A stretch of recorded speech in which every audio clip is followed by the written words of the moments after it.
Hey y'all, I am back and I have more of your paranormal stories that I'm super nervous to read today. This is gonna be a weird video because I found a story that I really want to read, but it is so long. So this might be one of those videos where I only have one story. Sorry. The thing is, they have two stories that they submitted one after another. So there's like two parts, but they're not the same story. So I guess it's not two parts. I don't know. I believe they're two completely separate stories. It's not like connecting, you know what I mean? It's just like they have a lot of paranormal stuff that happens to them. So what I'm gonna do is I'm gonna read this first story that is very long. And then if I feel like I want to read the second part or their second story, I will do that as well. If not, I'll read their second story in my next video.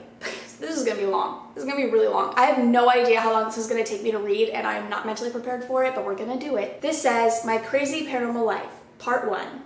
Ghosts Fight Over Kids in the Woods. Hi Court. I'm admittedly kinda new to your channel, but I loved your content the more I watched. Seeing that you actually read stories posted by your viewers was so exciting. I won't share my real name or anyone else's in these stories for anonymity. I don't know how to say that word, so don't. Shut up. Anonymity. It's like when they try to say anemone in Finding Nemo. Anonymity.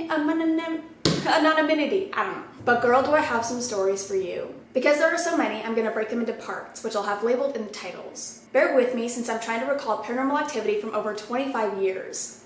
I'll do my best to give context to each piece of the story. Additionally, I want to preemptively apologize for how vague my recall can be, as well as the guaranteed chaos of the writing. I suffered a brain injury while in military service that makes it difficult to write a cohesive anything, let alone recall events in proper detail. I'll do my best, so I hope you enjoy. Feel free to call me Arena? I'm gonna go with Arena. And I'd suggest a cup of tea with honey or lemongrass extract if your throat is bothering you. Hope it helps. As I've mentioned, I've experienced paranormal activity for pretty much my entire life. It has always been an interest of mine, though I've never done anything like play with a Ouija board. My family has always been skeptics and borderline religious my whole life. Like most kids, I'd always had different imaginary friends that would play with me for hours on end. Given the years, I don't remember many details of my playmates except for one, a young man who played with me on the swings. Before I go on, allow me to give some context. We lived in the north, at the edge of a small neighborhood that backed up to a deep forest. It was myself, my much older sister Sierra, my parents, our dog, and our cats in the house. Often we would have family members or family friends visit. In those early days, myself, my sister, cousins, and best friend, yes, to this very day, would often get sent out of the house to play in the forest until dinner was done. For hours, we would run around and play. Sierra would usually wander off back to our house because she didn't want to hang out with kids 10 years younger than herself. I was never the leader of the group of kids, but they always turned to me when they wanted to find something. Where's the stream? Amelia, my best friend, asked one day. I want to play in the tree hut, my little cousin Wes cried excitedly. The hut is boring, his older brother Cage had grumbled, acting like a tough guy as the oldest in the group without my sister present. So is the stream, he went on. Why don't we go explore further back in the woods, he asked, pointing towards the forest opposite of my house. Amelia immediately argued back, Wes whining at the top of his lungs alongside her. Cage glared at them, crossing his little arms. He was maybe 7 at the time. It was then that I got distracted by a hand on my back, pushing me in the direction I was familiar with. Stay where you know, a voice whispered in my ear. Little 5-year-old me knew this voice because it belonged to my friend. He always knew where to go and when we needed to be places. For his own safety, I will call him Peter. Ironically, if you've seen the Disney movie Peter Pan, he actually looked a lot like the character Peter Pan, just a little older and less elfy. It's fair to explain briefly that I was very accustomed to Peter at this point, but none of my family members ever saw or spoke to him. I'll tell his stories later since there are a lot of them.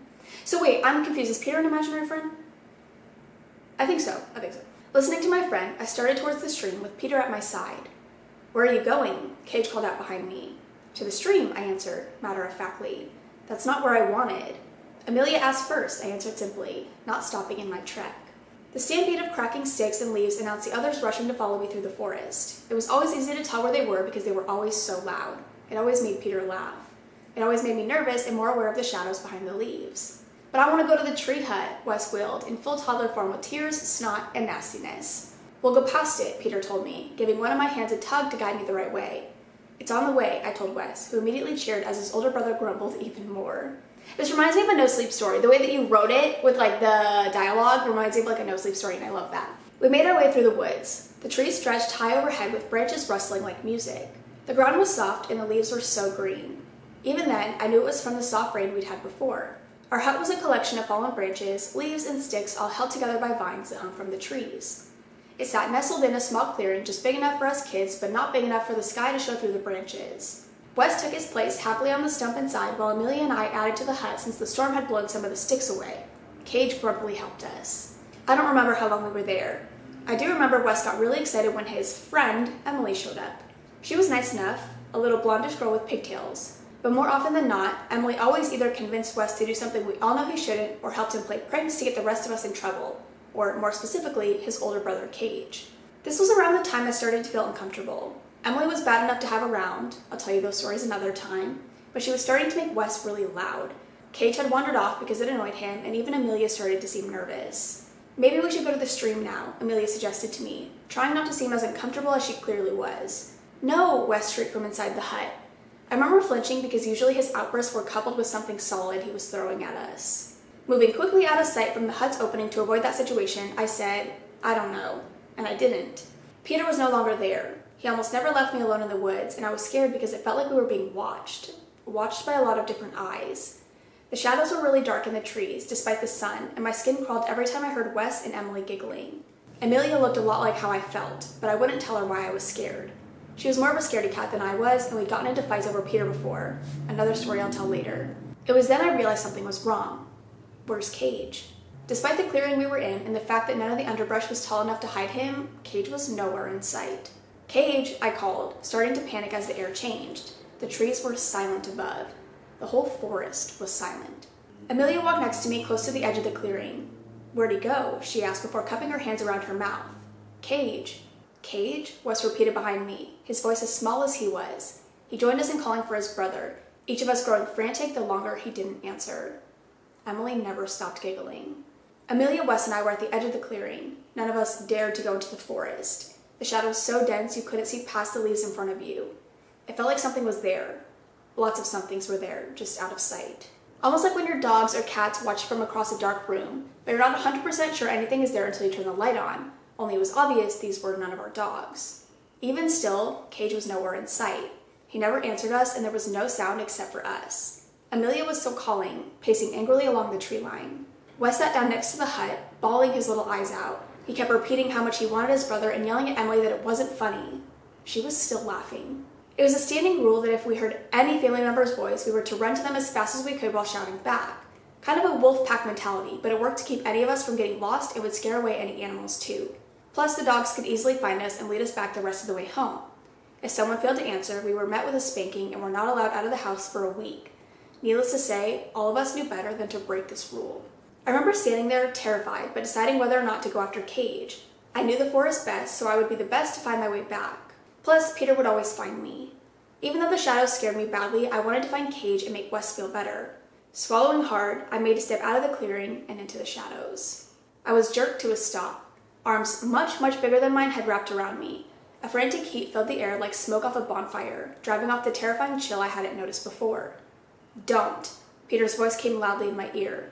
He was far louder than ever before, and he sounded scared and strained. Stay, he said firmly. Danger. Scared out of my little mind, I couldn't answer him. Peter had never acted like this before, and it made me feel scared.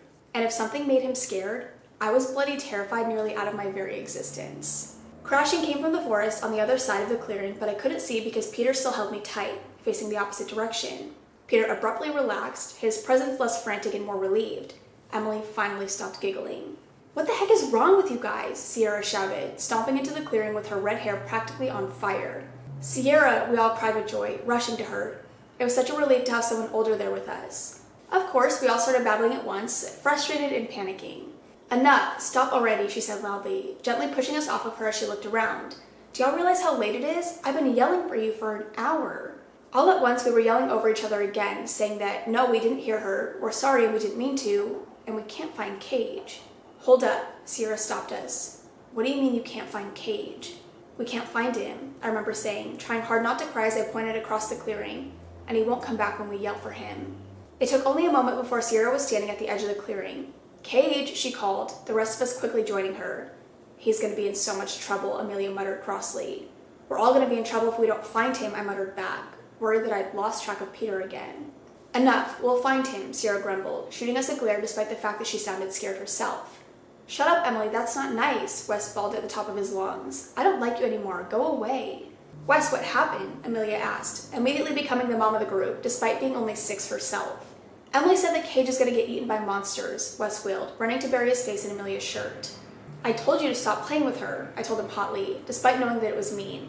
Emily's nothing but a jerk.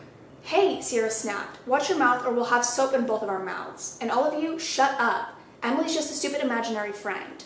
No, she's not, Wes yelled, red-faced and angry as he glared up at my sister. Yes, she is, Sierra growled back. She doesn't exist. Yes, she does, he argued. No, she doesn't. Yeah-huh. Nuh-uh. Yeah-huh. Stop it, Sierra shouted, now even angrier than before. Cage, get your butt over here or I'm telling Mom and Aunt Sadie. I'm right here. As one, we all whipped around to find Cage stepping out of the forest not 10 feet to our left. He looked completely unfazed by our frantic shouting, messing with something in his hands without looking up at us. We swarmed him, asking him all sorts of questions. It wasn't until I was about to join the others hugging him that something caught my hand. Turning, I didn't see anything there. Confused, I made to join my family but paused again uncertainly. Look at his hands, Peter whispered so quietly I almost didn't hear him. Sure enough, I did, and I nearly screamed. Cage's hands were covered in black mud and dark red all the way up to his elbows. His shirt, face, and knees were covered in the same smudges and stains. Gripped tightly in his fingers was the ruby-stained shaft of an arrow. It took me a long moment to hear the conversation as I was overwhelmed by a looming foreboding and what I now know as grimness coming from Peter. I found it, Cage was saying defensively, glaring at Sierra, Amelia, and Wes as he snatched it from their reach.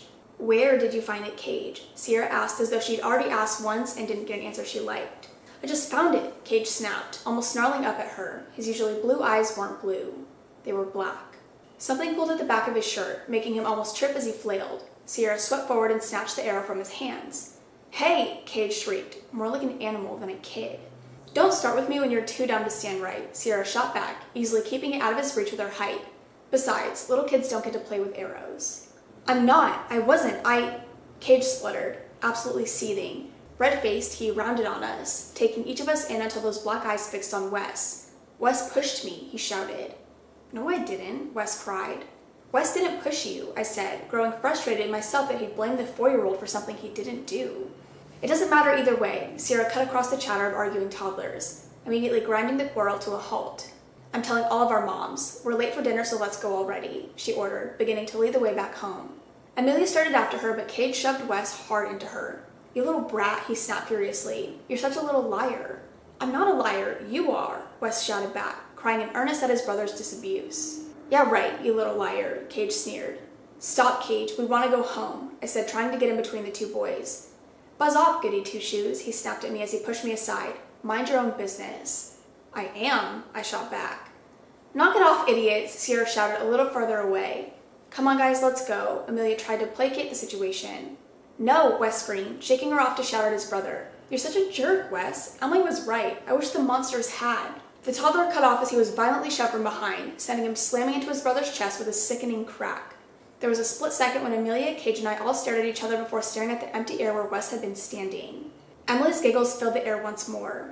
Then Wes was screaming, crying at the top of his lungs as he sank to the forest floor, clutching his nose. Red blood soaked his hands, chin, and shirt. Fresh stains coated the front of Cage's shirt. What happened? Sierra cried, pushing past us to scoop up the youngest toddler. Cage pushed me, Wes cried, hiccuping miserably through the blood and tears. No, I didn't, Cage gasped, looking to Amelia and I desperately.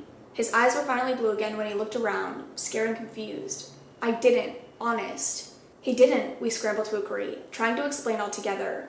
Save it, Sierra shouted. You're going to explain it to your mom as soon as we get back. We tried to explain the whole way back, but Sierra was focused only on using her hoodie to stop Wes's nose. It was a mad rush because we were literally sprinting out of the woods after Sierra. Emily's giggles and those shadows followed us all the way. Sometimes I felt Peter pull on me to the right path before disappearing again. I could hear crashing behind us as if something was chasing after us. Only Amelia was the other one to notice the sound and she ran even faster. Leaping out of the trees into the yard, we didn't stop. We kept running all the way to the long white porch where our parents sat around a table already having started dinner. Sierra was explaining in a mad rush to our parents. Amelia, Wes, and Cage all hurriedly tried to explain their side of the story first. I turned back to the forest, breathing hard and scared that one of those unseen things was right behind me, but there wasn't.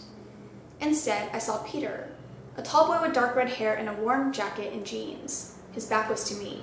All of the dogs ran and barked wildly along the tree line to either side of him. Before him, toward a black mass nearly as tall as the trees and billowing to either side of the edge of the tree line and out of sight. At the time, I'd never been more thankful for him in my life. This was one of many stories of my early childhood home. To surmise, Wes had broken his nose on his brother's chest, but was otherwise perfectly fine. His ego, on the other hand, was and remains the size of Saturn with his newfound weapon of sibling torment. Cage stopped acting like a psycho Chucky come to life. He didn't remember where he had found the arrow, or even much after we'd reached the hut. Days later, we found out that the arrow belonged to a neighbor who had been bow hunting a deer and had lost track of the animal. The adults had found the deer's rotting remains just over 50 feet away from the hut. We still don't know why Cage couldn't hear us or why we couldn't hear Sierra that day. We were soundly grounded for 3 weeks from the woods. Screw you, Emily. A couple of days had passed, the longest I'd spent without Peter at home before I felt him again. Clearly, we weren't the only ones completely spent from that night, but he was much more protective after that day. Since, we've all grown up into mostly functional adults. I have plenty more to come, but for now, my brain is fried, so I'm gonna go take a nap. Keep an eye out for part 2, Emily's a Bitch, and Old Man in the Spare Bedroom. I'll try to update y'all consistently with my chaos, but if it's ever too much, say something. I don't want to take away from the other fantastic stories here. Thank you for reading. You can upload as many stories, never feel, no, you can upload as many stories as you want. I do not mind. That felt like a no sleep story, 100%, I'm like, was that real? And for you saying that your memory wouldn't recall a lot of that, I think you did an amazing job. I don't think you should be so hard on yourself. That was incredible. That was so well written. I really enjoyed reading that story. I really did. And I liked that was a lot different from the stories I typically read, because typically it's like, I saw a shadow person in the corner of my room, or I saw this, or I saw that, which I love those stories. Don't get me wrong. I love those stories. Those freak me out. But I like that this was almost like a mystery, what was going on, because the fact that he couldn't hear you and you couldn't hear Sierra, that is and he was so close to you, he was only 50 feet away. If he was by that deer the whole time, I believe it said 50 feet. He was only 50 feet away, he would have heard you. The shoving, the pushing, the imaginary friends, it's also, was Emily really, okay, I'm kind of confused about Emily. I understand Peter was an imaginary friend just for you, but could you see Emily? Was Emily everyone's imaginary friend? I'm kind of confused on that, because when Sierra was she's fake, she's not real, she's imaginary, and he was no, she's not, but you said she was a little blonde girl, so I don't know, I'm just a little confused, I guess. I'm assuming she's imaginary, because that's the only thing that really makes sense, but just clarify that for me, just clarify that one. I don't know, the whole thing is a mystery, because it's what was going on? And the shadows and the sounds that you heard and all that stuff, and Amelia heard it too.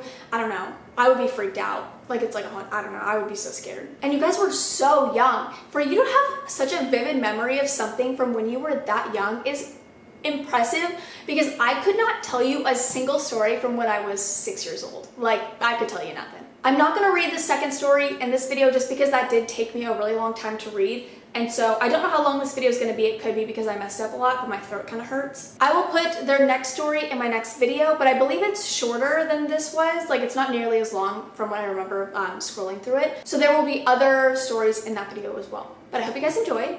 If you have any other stories you want to share with me or the community, I will have my subreddit linked down below. But I'm gonna go. I love you guys. I will see you in the next one. Bye! I know I always say I don't have anything to ramble about, and then a second later I'm like, yes I do. I really don't have anything to ramble. I do! Oh my god, I totally have something. I have something to ramble about. Okay, so ignore what I just said. So I'm gonna talk through I usually stop talking when the traffic goes by, but this is the end of the video. I really don't give a shit if you can hear a truck outside. So if you know me, you know I don't really do much with my life. I used to make all these story time videos because I would go out all the time, and I always had these crazy things happen to me, and I was in school, so I would have things happen at school and blah blah blah blah blah. I don't do anything anymore. I sit at home all the time and do pretty much nothing. And so I got on Hinge a couple months ago, and I went on a couple of dates with these guys, whatever, and it was fun because you get to know somebody, blah blah blah blah, but I didn't really want to pursue anything with anybody really, and I was how can I do this but not date these people? Because obviously if you're on Hinge, you're looking for something. For the most part, most people are looking for something more, and I just didn't really want to get into a relationship. And so I was going on these dates that were kind of leading to nothing because I didn't want anything. I hope that makes sense. And then yesterday I was thinking, I was why don't I try to make friends? Instead of going on dates with random men, why don't I use Bumble BFF? And so I signed up for Bumble BFF, and I'm really excited because I already matched with a couple of girls, And I put my settings, because I have no problem being like friends with guys. Most of my friends, like when I lived in Texas, all my friends were guys. But I decided I wanted to try to be, because I don't know, I've had girlfriends and I do have girlfriends right now, like most of my friends right now are girls, but I set my settings to women and non-binary people, so I'm gonna see how that goes, and if I decide later on that I want to make some guy friends, I can make some guy friends. I don't know, nothing against guys, it's really nothing against guys. I love being friends with guys, but I just want more girls to like do things with. I don't know. I hope that makes sense. I don't want to like piss anybody off. I don't know. So my settings are women and non-binary. And I've matched with a couple people so far and everybody seems really nice and I'm really excited. So I'm gonna see what happens with that. I'm the type of person when like I sign up for these things and I start talking to someone, I have every intention of like hanging out with them. Like when I go on Hinge and I start messaging some guy, I have like every intention of like going on a date with them. That's just how I am. I don't really get anxious about that kind of stuff, which is weird, but I'm more anxious about Bumble BFF than I am about Hinge, which is bizarre, just because I feel like making friends is so much more difficult at my age than like dating. I don't know. So yeah, I signed up for Bumble BFF. I'm really excited. I'll keep you guys updated, I guess. I don't know if you really care. I don't know if you care at all. I was actually inspired by this girl on TikTok who, she's kind of similar to me. She actually lives here, but I like know her sister. I don't know, it's this whole weird thing. She's very similar to me. She's very shy, very introverted. She's just trying to make friends, get out of her comfort zone. That's kind of where I'm at. And so yeah, I matched with a couple girls. I need to respond to them because they all messaged me this morning and I haven't said anything because I'm a little nervous. I mean, I talked to like one girl last night and then I've responded to both of them this morning, but they like also responded. It's weird because on Bumble you have to send a message, like you both have to send a message within 24 hours or it goes away. I find that so weird because like what if you're just busy? I don't know, and like someone just happens to match with you when you're busy and you don't have time to like, I mean, I guess it takes 2 seconds to say hi or like, hey, I don't want this to go away, but like I'm super busy today. I guess that doesn't take very long, but I just find it a little bit weird. But yes, okay, that, I don't know why I just rambled about that for so long. But yeah, so I'm gonna see if I can make some friends. I love my friends and I hang out with my sister all the time. I consider my sister one of my best friends, but a lot of my friends don't live here. And so it's like hard because I only have like 2 or 3 people that I can hang out with here. And I just want more friends. And I also like miss going out and just doing stuff in general. And so I think this is like a good way to meet people who already go out and already enjoy doing that stuff and just kind of like tag along. I don't know. But okay, I love you guys. I'm leaving. See ya.